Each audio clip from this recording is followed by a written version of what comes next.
beleza? Então a gente vai dar continuidade à Idade Média, que a gente falou na outra aula, né, especificamente, depois das dúvidas tiradas com os exercícios específicos, e a gente vai ir para baixo da Idade Média e já tentando finalizar essa apostila da gente, né, chegando quase ao final, já que a gente tem que trabalhar no início da Idade Moderna. A gente vai falar sobre de que maneira que o feudalismo entrou em decadência e como que a Idade Média chegou ao fim, né? Bom, a gente tem que falar que a Baixa Idade Média é um período que vai do século XI ao século XV, e no século XI a Europa estava vivendo algumas transformações, né? O surgimento do arado, né? E um momento que a geografia viveu fez com que a Europa, entre o século XI e o século XIII, produzisse bastante alimentos. Olha que interessante, né? Do século XI ao século XIII a Europa produziu bastante, e do século XIII ao século XV a Europa parou de produzir, né? As mudanças climáticas, desgaste do solo, né? E ainda um monte de doenças que assolaram a Europa fizeram com que o primeiro século fosse um século de prosperidade para os campos, e do século XIII ao século XV os séculos já não foram de prosperidade, já eram crises.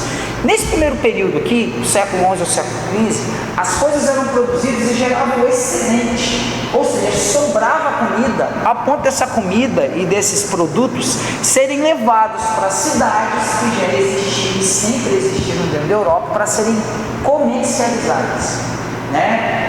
E aí o que acontece? Com essa ativação do novo comércio, está vivendo um momento, por exemplo, onde o comércio está passando por um problema, né? E quando não há movimento populacional, não há comércio. Se não tem emprego, não tem comércio, né? E Cachoeira tem, por exemplo, uma cidade muito ligada ao comércio. A pressão dos comerciantes é grande, porque grande parte da receita daqui vem do comércio, né? Então, às vezes, você se preocupa até menos com a saúde e mais com as questões econômicas, com medo da cidade morrer, né? Então, olha só, basicamente, a partir do século XI, então, as cidades, elas começaram a inchar. As feiras, que elas variavam de um lugar para o outro, elas começaram a ficar em grandes lugares com feiras fixas, né? Muitas cidades começaram a crescer, cidades italianas como Pisa, Gênova, Veneza, Milão. E olha que engraçado, na Itália reativou o comércio, e a Itália foi, e hoje é um dos lugares com o maior número de mortes por conta do coronavírus, né?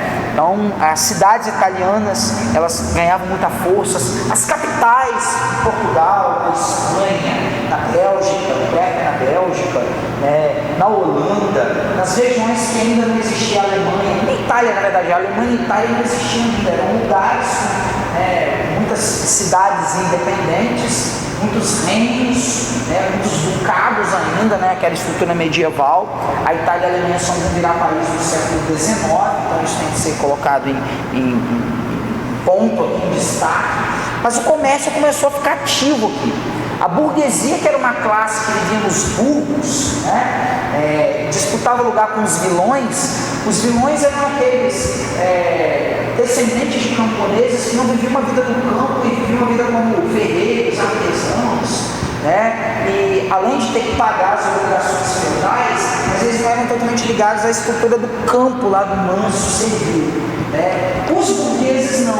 Os burgueses, em grande parte de origem judaica ou de origem árabe, eles viviam ali só do comércio, viviam do comércio. Eles viajavam lá para o Oriente, pelo mar Mediterrâneo, traziam especiarias, traziam uma série de produtos, temperos, porcelana, seda, traziam materiais para poder fazer roupa, calçado, né? E transformavam a Europa em verdadeira feira. E aí o que acontece? Essas cidades crescendo, a atividade comercial vai ficar mais intensa e a burguesia vai começar a ter mais destaque. O comércio vai ser uma verdadeira fábrica de sonhos, né? A produção vai ser cada vez maior, né, da questão comercial. As manufaturas, elas vão começar a ser produzidas através das corporações de ofício, que eram lugares onde os mestres artesãos e os seus aprendizes ficavam para produzir e para também se organizar. Talvez as corporações de ofício, ao mesmo tempo que foi a primeira ideia de fábrica, foi a primeira ideia de sindicato, que foi um momento onde se começou a pensar numa produção e ao mesmo tempo numa organização dos trabalhadores em prol de direitos, em prol de produção, era meio misturado isso, as corporações de ofício na Idade Média. Aqui também surgiu a moeda, ressurgiu a moeda, gente, porque a moeda é desde a antiguidade. Então, cada área comercial, cada zona comercial, seja lá as áreas hanseáticas, as cidades italianas, elas tinham as suas próprias moedas para poder fazer a circulação do câmbio, a circulação monetária voltou a funcionar. Existiam, o câmbio, cambiar significa trocar, você vai trocar uma moeda por outra, uma moeda por um produto. Isso começou a ficar muito mais ativo na sociedade, Começaram a surgir as chamadas cartas de franquia. O que é uma carta de franquia? Alguns feudos, eles davam o direito de algumas terras serem exploradas para o comércio. É como se fosse uma terra arrendada para alguém, e esse burguês ele vai ganhando cada vez mais espaço com o comércio, e os campos, eles vão, como eu disse para vocês, até o século XIII tem uma importância, e depois vai vir uma crise. Então, cada vez mais a ampliação do comércio em detrimento, em vários momentos, das crises nos campos. A gente vai ter os empréstimos que vão acontecer com força, que a Igreja Católica vai condenar, a chamada usura, que eram os empréstimos a juros, que principalmente os burgueses faziam, os judeus principalmente. Eles emprestavam e cobravam juros. A Igreja Católica condenava isso porque dizia que os juros era uma coisa, a venda do tempo. E o tempo pertence a Deus, o tempo é de Deus. Hoje a gente usa a ideia de tempo é dinheiro, mas na Idade Média o tempo era Deus. Deus condicionava o tempo, então você não podia vender o tempo e ganhar dinheiro com isso. Muitos usurários eram inclusive levados para os tribunais do Santo Ofício. Aliás, o judeu era muito perseguido. O judeu não foi perseguido só por Hitler, ele foi perseguido pelos romanos, de onde expulsaram os judeus com a diáspora. Foram perseguidos muito na Idade Média. Os judeus, eles tinham, além deles acreditarem em Deus, acreditarem em Cristo, e esperarem até hoje o Messias, os judeus, eles tinham práticas de higiene, por exemplo, eles lavavam as mãos, então eles não ficavam doentes. Os judeus não comiam carne de porco, então eles não almoçavam, não jantavam na casa de quase ninguém, porque eles tinham medo da comida se preparando com gordura. Então os judeus não ficavam doentes igual o grande parte da Europa. Então, que eram os culpados por tudo? Os judeus. Então muitos judeus emprestavam dinheiro, eram muito mal vistos na sociedade, enriqueciam e às vezes, muitas vezes eram obrigados a virar cristãos novos, abdicar dos seus sobrenomes judeus e passar a ter sobrenomes, novos batismos cristãos. Por exemplo, sobrenomes Lindenberg, Gutenberg, Iceberg, deixavam de ser esses sobrenomes para ser o que? Pereira, em Portugal, por exemplo, na Espanha, Pereira pé de pera, eu sou Pereira pé de pera, Santos, Oliveira, Pedra, Coelho, senão eu morrer no Tribunal do Santo Ofício, chamados cristãos novos. A atividade comercial ficou muito intensa, ficou grandes nobres que eram dependentes, muito dependentes da atividade comercial, compravam tudo, se endividavam com a burguesia. Muitos burgueses compravam títulos de nobres falidos, chamada nobreza de toga, comprava toga, comprava um título e virava nobre.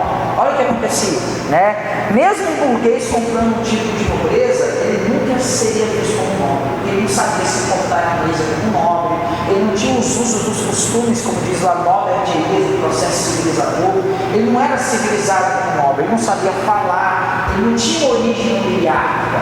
Então, ele também, mesmo comprando o título de nobreza, não era bem visto na sociedade.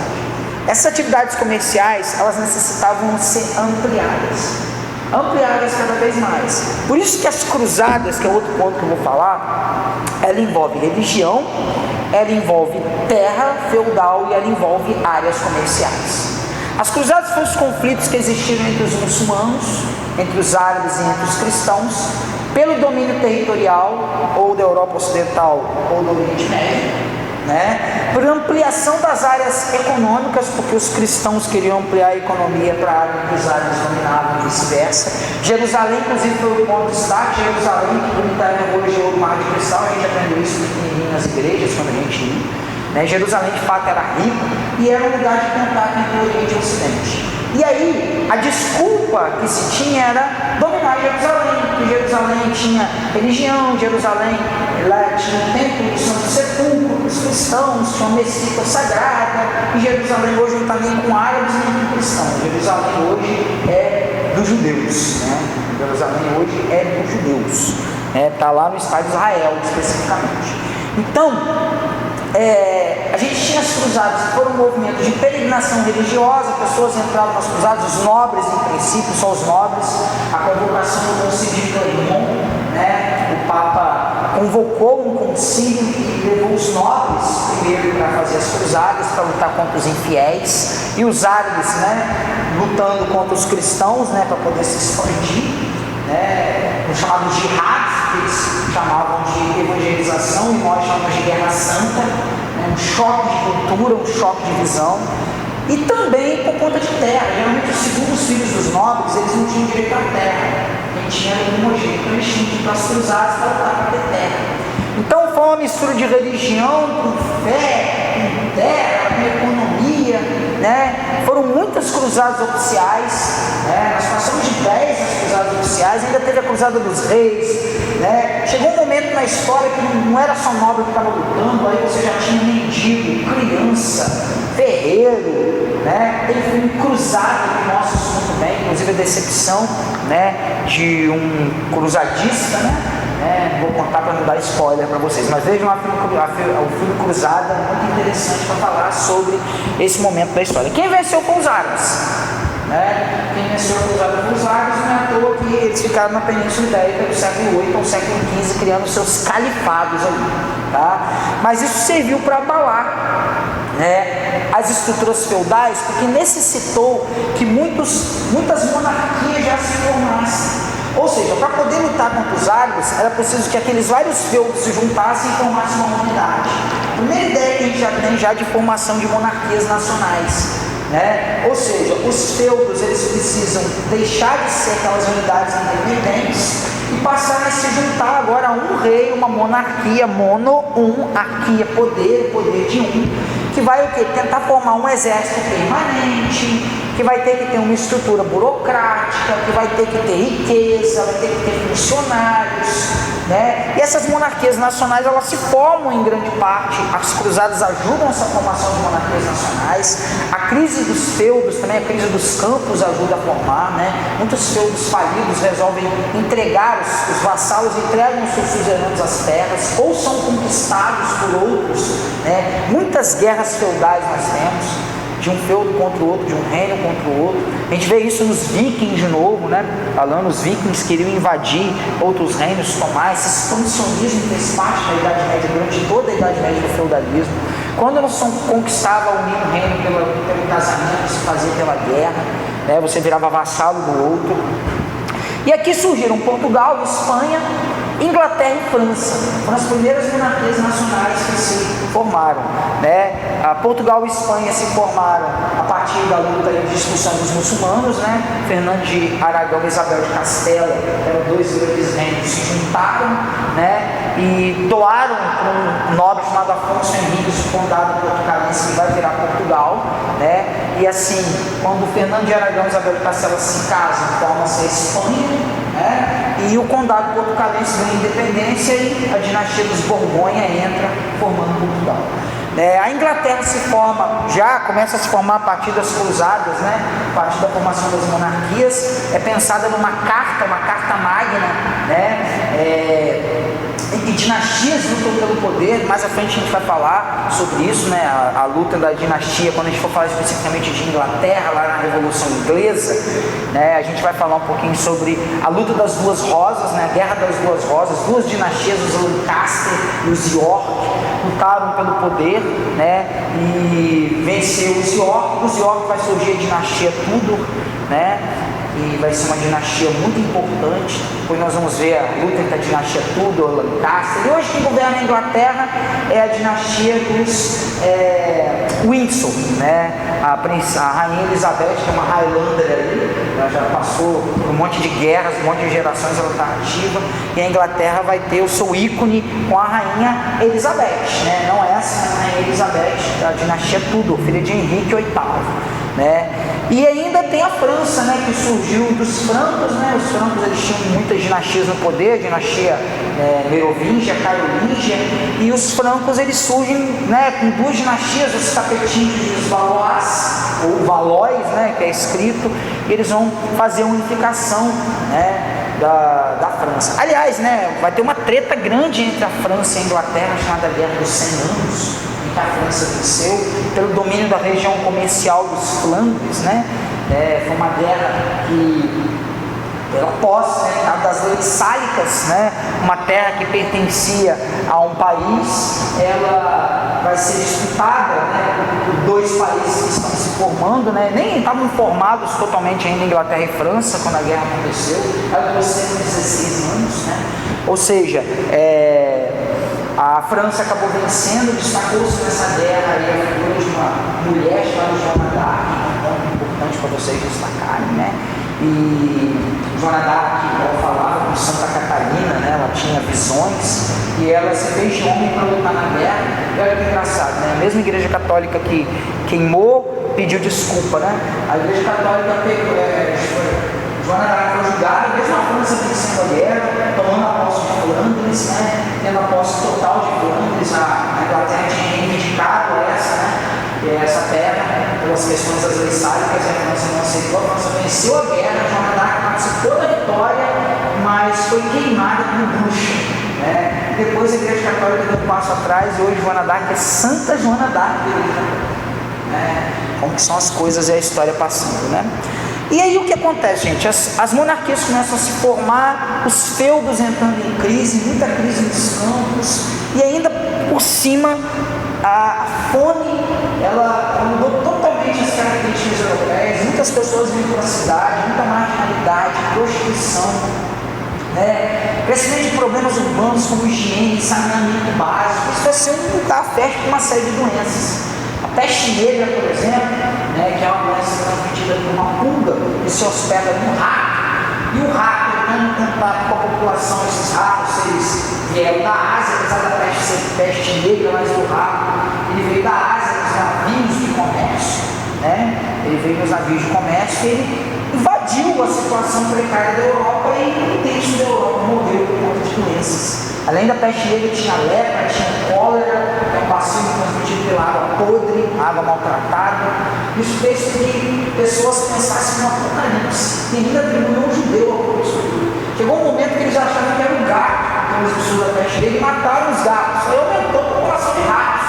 Tem até um culto, que é o flautista de Hamelin, que fala sobre isso. Não sei se vocês já viram, né, que o cara vai na cidade para tirar os ratos, ele vai com a flauta, leva os ratos todos embora, ele vai receber da cidade, os caras não pagam ele, vai com a flauta e leva todas as crianças embora. Na verdade, é porque aquelas crianças morreram.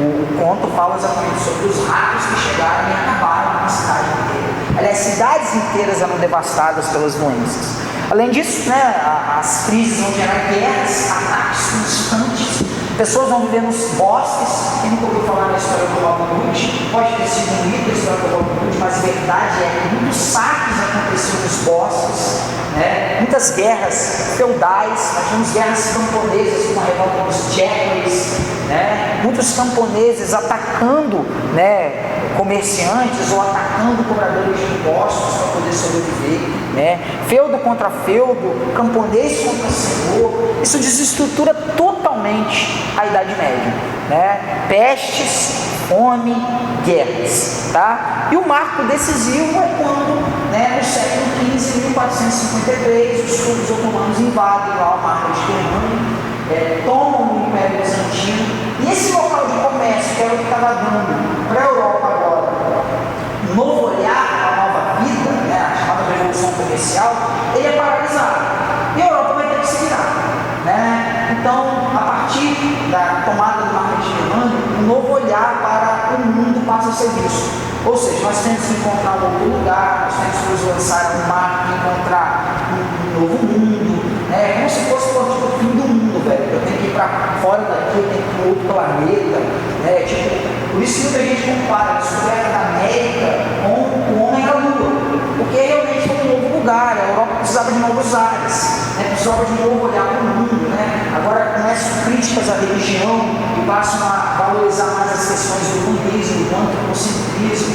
E a gente vai ver que no final da Idade Média, nessa transição entre o feudalismo e o capitalismo total, que a gente vai ter a partir da Revolução Francesa, a gente vai ter uma série de eventos que vai acontecer, né, que é o que nós chamamos de história moderna, onde a gente vai ver o Renascimento cultural, as reformas protestantes, os estados modernos, as grandes navegações, o mercantilismo, que é uma forma econômica, o iluminismo, a Revolução Inglesa, a gente vai aprofundar, né, a monarquia inglesa, a Revolução Francesa, a gente vai aprofundar, né, a monarquia francesa. É isso que eu queria dizer para vocês, deixar para vocês. Olhem lá os exercícios, se vocês têm material didático para vocês, tá? E qualquer dúvida podem me